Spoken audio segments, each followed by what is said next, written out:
In Dungeons & Dragons 5th edition, the Owlbear is described as a large magical or fey beast comprised of both an owl and a bear.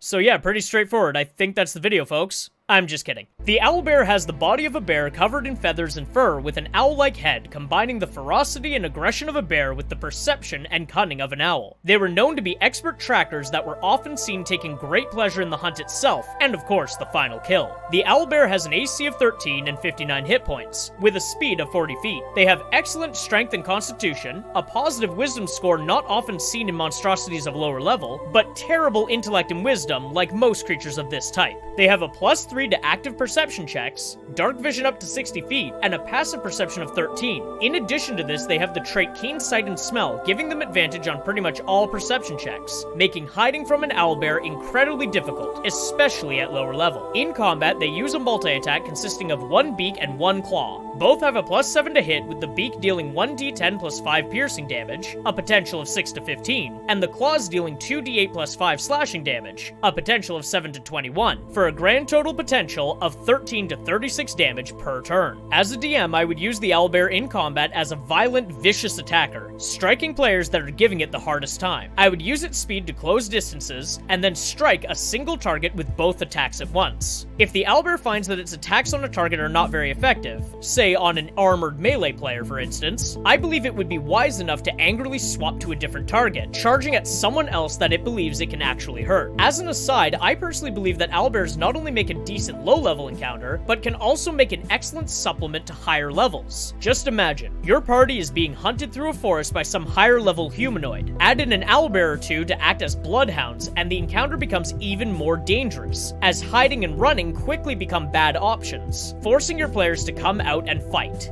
This creature is one of the fun ones that's not based on any mythology, and instead finds its origin in something very silly. In the early 1970s, Gary Gygax was looking for interesting creatures to add to his home game of a tabletop war game called Chainmail. In interviews, he describes going into dime stores and looking through figurines for ideas, finding in one such instance a small bag of plastic toys from Hong Kong labeled prehistoric animals. Inside were a ton of actual animals mixed with Japanese kaiju and Chinese chimeric hybrid monsters. From this bag alone, he attributes the creation of the Bulette, the Rust Monster, and of course, the Owlbear. Since this creature was based on a toy, there really isn't anything to compare, but clearly the inspiration for this creature stuck with both Gary and the many players of D&D, as the Owlbear is one of the most instantly recognized creatures even by those who have never played the game.